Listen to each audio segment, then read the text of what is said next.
Hello, my name is Lee Presser. This is my show. I speak frequently to very interesting people. Some of these conversations are so exciting, so intellectually stimulating, I thought others might like to listen in. This is the reason we started recording Conversation with Lee Presser. Welcome to Conversation with Lee Presser. In 1749, Benjamin Franklin first used the term battery to describe a set of linked capacitors he used in his experiment with electricity. In 1800, Alessandro Volta invented the first true battery, which he called a voltaic pile. The voltaic pile consisted of pairs of copper and zinc discs piled on top of each other, separated by layers of cloth or cardboard soaked in salt water. Throughout the 1800s and the 1900s, a series of newly invented battery types were patented. Today, cells are classified as primary if they produce current only until their chemical reactants are exhausted, and secondary if the chemical reactants can be reversed by charging or recharging the cell. In recent years, rechargeable batteries have been in the news as inventors attempt to create a car powered by electricity from an onboard battery. To discuss battery technology with us today is our guest, Marc Boolish. Mr. Boolish is the Director of Technology for Energizer. He's been with them for 19 years. Mr. Boolish helped create Energizer EcoAdvanced, a battery made with recycled battery material. He also leads regulatory, environmental, and standards work for Energizer, educating people about batteries and electrochemistry. Marc Boolish, welcome to the conversation. Thank you for having me. 19 years, huh? 19 years. Yeah. Been fun? It's been a lot of fun. Yeah. Well, you're doing interesting work. You know, I really, well, let's talk about this eco battery just to start that out, and then we're going to go back to the beginnings of batteries. Okay. Okay. So what is so important about the fact that a battery is using recycled materials? You know, this journey started about 7 years ago in 2007. And using materials from batteries back into batteries was something that was never possible to be done on an economic scale. If you put enough energy into it, you could of course do it, but being able to do it so that it was economically viable as well as environmentally beneficial was the big challenge. So your batteries didn't cost $20 a battery? Exactly, yeah. Right. Okay. So that was the problem that we always ran into, is how do we do that? So this journey for us started in 2007. There were a handful of us from Energizer, and we were touring some recycling facilities in Europe. The EU battery directive was passed in 2006 that started battery collection and recycling across Europe in 2006. Mm-hmm. And we wanted to get a better hold on what was happening in Europe and the recycling technologies. So we were standing at a recycler in France, and at the back of this recycling facility there were these mounds of spent battery materials that were pulled out of batteries after grinding. And at that time, and continuing even today, battery recyclers in Europe and even in North America and around the world, they have to get a tipping fee for their batteries when they come in, because the material that they produce at the end of the recycling process does not generate value. So they actually have to pay to get rid of it. So as we're standing amongst those mounds of materials, we looked at it and said, you know, there has to be a better way. And that set us on the path of looking for something, and here we are 7 years later, where we've been able to perfect it and crack the code and do this so that it's environmentally beneficial as well, also economically viable. Now, are you able to use all this material or just some of this material? It's some today. It's a portion of the material is used. It's one of the active materials in the battery, mm-hmm. and going forward, you know, we will be continuing to look at other options. Now, before we went on the air, you told me that there's purity standards here? Yeah, batteries, it's interesting to think about. The materials that we use as active materials are in many cases better than pharmaceutical grade. They're among the highest purity materials for these particular uses in the world. So when you take spent materials and grind them up with the other battery materials as well as other materials that may be in the recycling stream, it ruins the purity of the battery, and then we cannot use them up until now back into new batteries. Mm-hmm. Now, when we're talking about batteries, we're talking about the kind of batteries that go into flashlights, into, you know, like C cells, D cells, AA's, AAA's, right? Yes. That's what we're talking about. We're not talking about car batteries. No, not right now. This is definitely the consumer types available in AA and AAA sizes for now. Mm-hmm. And so yours is the first attempt at making recycling of batteries economically feasible. Economically feasible, yes, and also creating value for the materials that we can use back into the batteries. We get the value, and then also for the other materials by continuing to have pure materials. And are you able to keep the price of these recycled batteries, or the batteries with recycled parts in it, the same as if you were buying just a fresh battery with no recycled material?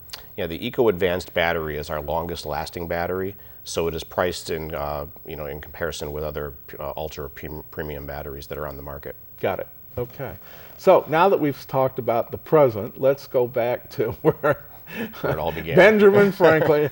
Before we went on the air, we were just talking about back during the American Revolutionary time, there really was no electricity. I mean, Benjamin Franklin and some of his friends have been doing some experimentation with and they didn't really even understand what electricity really was. I mean, there was lightning, right, and you know, the famous kite experiment and all that, but they didn't know what it was. It wasn't until we get into the 1800s where people really began to understand what a battery is. And just describe a little bit. At first, I guess they were considered wet cells, is that? Yeah, actually the first battery that was invented, if you will, was actually a wet cell. So you think of a battery that has free-flowing electrolyte or liquid in it, a lot like the car batteries of today. If you take the battery and shake it, you can hear the liquid moving. It wasn't until the very late 1800s, actually the predecessor of what is now Energizer, the National Carbon Company, invented the first dry cell battery. And by dry cell, what we mean is that the liquid, there's still liquid in the battery, but it's immobilized, so that it's soaked into the materials inside the battery, and that leads to, it's much easier to manage. Right. So what was I guess they just sort of accidentally stumbled on the fact that salt water helped to move, they called it brine in those days, but salt water moved these electrons around. They just sort of stumbled on that idea. Volta did? You know, through experimentation, yeah. I mean, that's the beauty of research and development is you get to experiment, and sometimes your greatest achievements come from mistakes. I was surprised. I mean, I don't want to get into this too deeply, but I just was surprised at the number of battery names that this is printout from Wikipedia, and I mean, just the various inventors who were involved, and you know, the patents that were done, but then the patent didn't last very long because they moved on to the very next step. Yeah, and I mean, even for Energizer, I mean, there's a long line of firsts that we have for our company dating back all the way back to the Columbia battery in 1896. Now, we talked about the wet cell.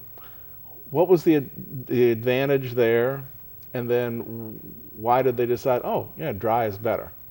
Dry is better because you don't have the same level of leakage problems, where you can imagine the liquid leak. The liquid leaking out, trying to keep that liquid. Battery electrolytes have a very bad habit of trying to get out. They can actually defy gravity in a lot of cases and seep out. If you put a cup with a battery electrolyte, it will work its way up the side of the cup and out. Really? So they like to be flat. So you gotta really work on containing these guys in their container. So we came. I mean, here's Volta just basically putting what was it, zinc and it said zinc and manganese together? Yeah. And with a saltwater solution and separating. So I guess the cloth or the cardboard tie, but those are just insulators, so that the electricity doesn't like fuse everything together, right? It's a separator that keeps the two active materials separate, and what you're doing is you're conducting the flow of electrons through the separator and through the liquid from one to the other. But if they come in direct contact with one another, it leads to heat and short circuit. Welding. They weld themselves together. Right? Yeah.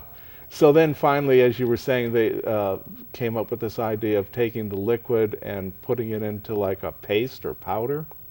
It's it soaks into the materials as well as the separator that's in there. So the liquid is still present, but it's not free flowing. And what that does is it keeps it immobilized within the active materials as opposed to being free flowing within the battery. Part of the problem with the 1800s batteries is they didn't last very long, did they? And No. they didn't really give much energy either, unless they were hooked together in I guess in series. Yeah, if you hook them in series, you increase the voltage. So if you have two 1.5 volt batteries in series, that would be 3 volts. Right, but They're I additive. mean these experimental batteries that these guys were creating, which they weren't experimental for long. They actually started running things like telegraphs. The first big use of the Columbia battery was telegraphs or telephones and actual cars. So you remember the old videos where they showed the people cranking the car? Well, that was a combination of the battery and the person cranking it that started the engine. But it didn't. But it still didn't last that long. And many of the, like I said in the beginning, you got primary, which I guess the materials just run out. What does that mean? That the material just runs out? Well, those batteries are designed so that at the end of their life, they're not able to be recharged. Recharging batteries, depending on the chemistry, leads to a recombination of gases or an evolution of gases. And you have to be able to manage the gases inside the battery. So it gets back to what I was saying before, where you really have to try to contain the liquid inside the battery from coming out. Okay. And certain chemistries are much better at that than other ones. And then we have the secondary, which is then somehow recyclable, or not recyclable, rechargeable. And so you're, putting a current through it, and it undoes what the current going out did? Yeah, basically what happens is you're shuttling your electrons back and forth, so the materials go one way, and then by adding energy in from the power grid, you can reverse the reaction. It's not always perfect, and that's why rechargeable batteries eventually also go dead, because you lose a little bit of the ability to do that with every cycle that you have. Not being a scientist, I don't know, maybe you do. Do you use as much energy to recharge as came out, or does it take more energy to recharge the battery than came out of the battery? It takes more. It's one of the scientific principles that energy is not free, so there's always more energy that you spend to put the energy back into the battery. Okay. So then we come to the lead acid battery, which is now the one that people know best as the battery in their car. Correct. And that worked pretty well for cars. We were just talking about cars. That worked pretty well for a long time until people decided they didn't like the internal combustion engine anymore. And now they're looking for a way in order to completely electrify cars through batteries, right? Mm-hmm. Which is one of the reasons that I wanted you to come here and talk about the future of batteries as opposed to where we've been in the battery world. What does the world look like to you as we step out into the future? Because we do not have a battery right now. Say, for example, we're here in the St. Louis area, and let's just say wanted to get into a car and drive back to Cleveland, which is approximately 600 miles from here. Or you want to drive to Denver, which is approximately 900 miles, or LA, which is approximately 2,000 miles from here. The kind of batteries that are envisioned doesn't seem to be enough energy there to get us to Cleveland. That's just 600 miles, right? Correct. Not in one Why? trip. Why can we not accomplish that yet? I mean, we've been hearing about that since the 1970s. Uh-huh. The batteries that we have today, while they work very well, they do not have enough capacity in them to be able to maintain the energy needs of the car for that long of a time without being recharged, which is why you tend to see a lot of the hybrid solutions today, where the batteries are used for peak demands, the starting of the car, or when you first accelerate from a stoplight. But once you get onto the actual highway or you get at a cruising speed, the gasoline engine kicks in. And the other difference, too, between gasoline and batteries is, if you think of when you're recharging batteries, it takes a while to do that. It's not quick. And if you do it too fast, you get into heat evolution and possible safety precautions that you may have to take. So it's a little bit different than just going to the pump and filling up with gasoline quickly and then getting on your way again. Mm-hmm. You just said that there are things inside the battery that just won't last. Just describe briefly, what is it that's going on inside the battery that's not lasting? Well, it's a purity of the materials and the side reactions that take place. So anything, the purer the materials that you have, the better your reaction is going to go forward and the amount of energy that's available. But as you're cycling the battery, in the case of a rechargeable back and forth, you have side reactions that develop. And those side reactions eventually get to a point where they block the materials from doing what you intended them to do. And gradually over time, you have greater and greater impurities in the battery until you get to a point where the battery just doesn't have the capability to produce as much power as is required. A number of years ago, we had a gentleman here whose family had owned a battery company in Fenton, Missouri, which is not too far from where we're sitting. And at that time, he was saying similar stuff, not in a scientific way, but he was just saying, hey, yeah, we're at least 5-10 years away from being able to have a battery to run these cars the way that people are talking about. But here we are years later, and basically you who know what you're talking about are saying, we're at least, we're not there yet, right? We're not there yet. And are we still 5-10 years away from creating a battery? Or is it a matter of, like I think, that we just haven't invented the technology, and someday some guy is just going to stumble, or some gal is just going to stumble on something, go like, oh wow, I bet we could use this over here. Is that Absolutely. Is that what we're waiting for? Is this person to suddenly like, oh? I think when we look forward, a lot of us in the industry have stopped using the forecasts going forward to say it'll be 3 years, 5 years, 10 years out. It will take discoveries and it will take innovation to get there. I look back, and I mentioned before the long line of firsts from Energizer that we have, dealing with the original battery up through the invention of the alkaline cell, which is fairly common obviously today, zero mercury hearing aid batteries, zero mercury common cell batteries, the invention of the AA lithium battery, and all the way up into our EcoAdvanced battery that we have out now. So it's going to require a lot of innovation and really time to move forward for people that to schedule. You can't really schedule invention, and there's a lot of smart people looking at a lot of ways to increase performance of these batteries. And will we get there? I think time will tell. It's tough to know right now, but it certainly seems like it's going to be a combination type solution. I keep going back to the hybrid technologies. The hybrid works on the gasoline as well as on the rechargeable battery, and that's something that's working. I know there are a lot of people working on fully electric cars, and that will be something that we can get. Well, we can do it now. It just doesn't, as you mentioned, have the range. Well, I mean, if you're just going to be in the St. Louis region, if you're just going to be in the Cleveland region, I don't know about LA because because that region's large and cars go slow, and so you might discharge before you ever get home. But in most areas where you don't sit in traffic for hours and hours, battery technology works in a local environment. But getting from here, St. Louis to Cleveland, Cleveland to Boston or New York, that's still not a possibility without taking hours and hours for recharging.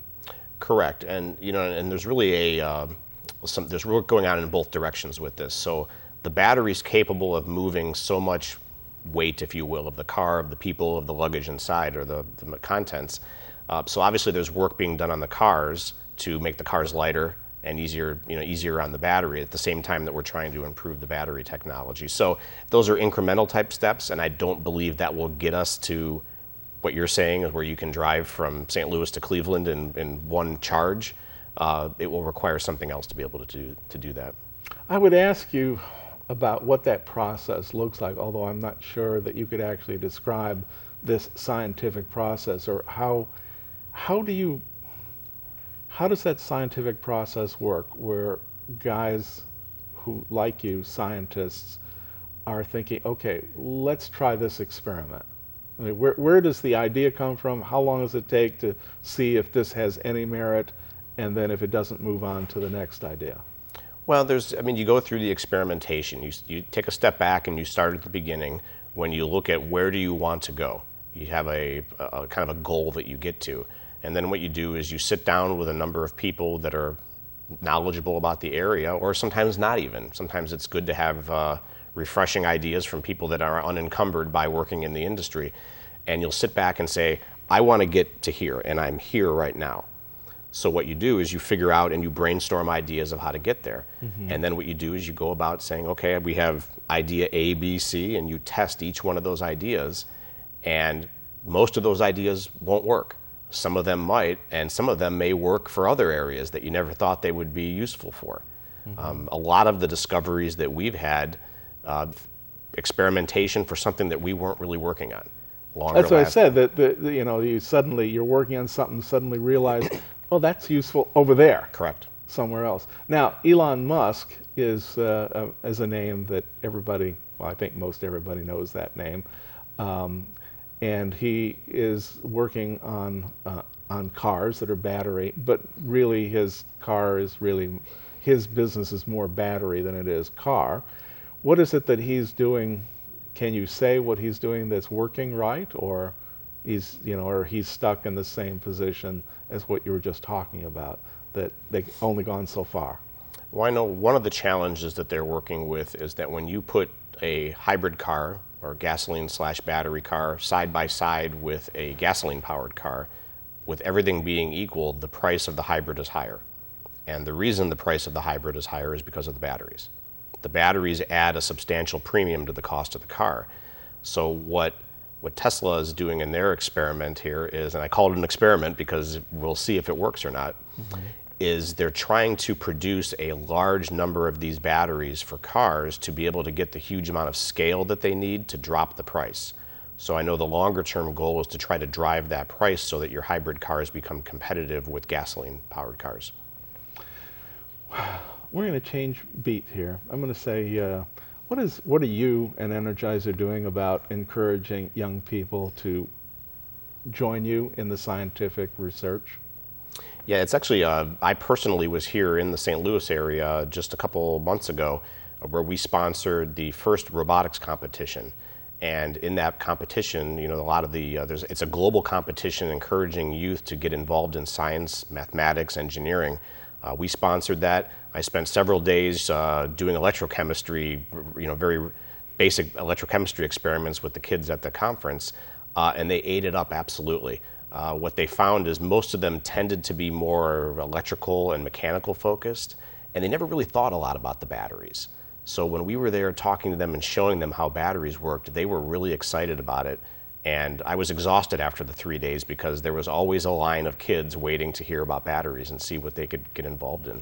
Are these engineering students or not just tinkerers with robots? These, the children in this competition, probably the youngest ones were in the 7-8-year-old range all the way up until the end of high school. So none of them were engineering students per se, but they were, I would say most of them were future engineering students.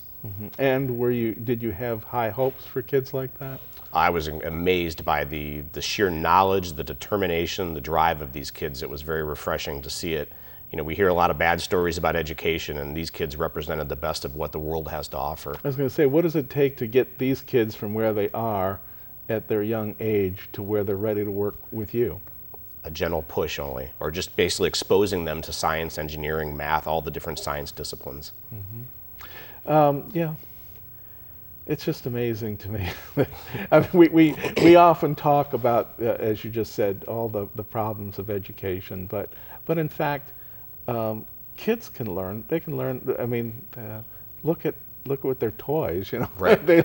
they learn these toys pretty darn quick. So the things that they're interested in, they'll learn. Yeah, we did this as part of our EcoAdvanced launch, and it's interesting to watch the millennial generation and then the new generations coming, because that's what we're trying to do. We found something, we had it in development, and what we say is it eliminates that pause. When somebody goes to dispose of a battery, it's like they think about it and they go, should I be doing this or not?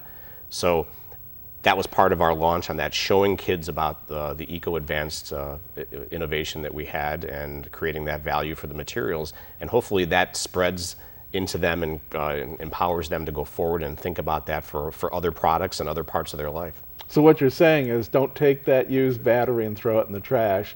Find a battery recycling bin and throw it in there.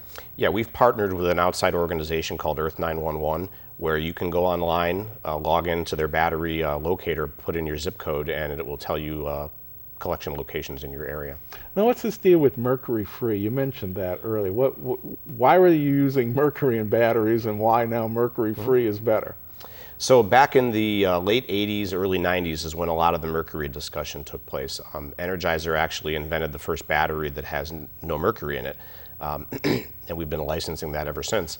The mercury was used to suppress side reactions that I mentioned, where, you know, as the batteries get, so all those other impurities, those little microscopic batteries that are in the battery generating current and gas, unfortunately, mercury covers those impurities and could allow us to use less pure materials.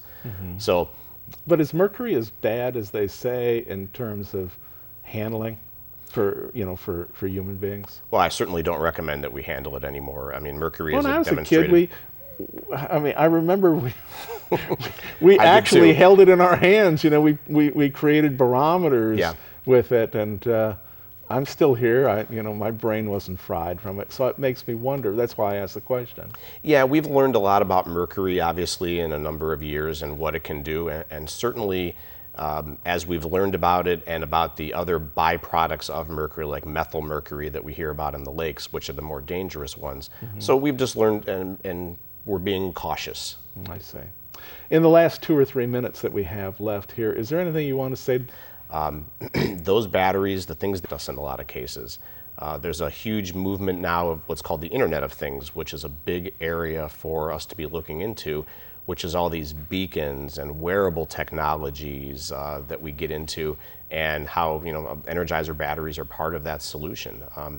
I mentioned the protection. We were the first company to put a child-resistant packaging on our lithium coin cells, because we've recently come across that they are ingestible and can cause some tremendous amounts of damage if ingested by young children.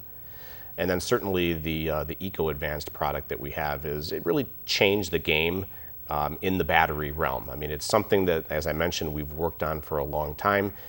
It helps eliminate that pause. It generates positive value for materials in our category going forward. It's something that we're really excited about. It's 4% by weight today, but it's part of a journey where we can envision a time when we have certainly much higher content, and that a day when all Energizer batteries are made with some recycled content or more. Is it more costly to keep adding these recycled parts to it, at least at this point? Well, certainly as you're in the beginning stages, I mean, there is some return on investment that you need. And anytime you start with something, there's investment involved, and it can be a little more costly in the beginning. The beauty of it is that by creating the value that we're doing with it, long term we actually see it as as either neutral or even positive, in addition to generating that environmental benefit. Right. And as you experiment, you learn more and more, and it makes it easier to do things. That's the fun part. Thank you very much for being with us today. I certainly appreciate this conversation about batteries. Thank you for having me. I've been speaking with Marc Boolish. He's with the Energizer company. You know, those are the guys that make those batteries that you use all the time. I want to thank him very much. He came all the way from Cleveland, Ohio to be with us today to talk about this. Those of you who found this an interesting discussion, we're going to upload this to YouTube, so make sure that you go to YouTube and show it to your friends. Thank you very much. See you next time.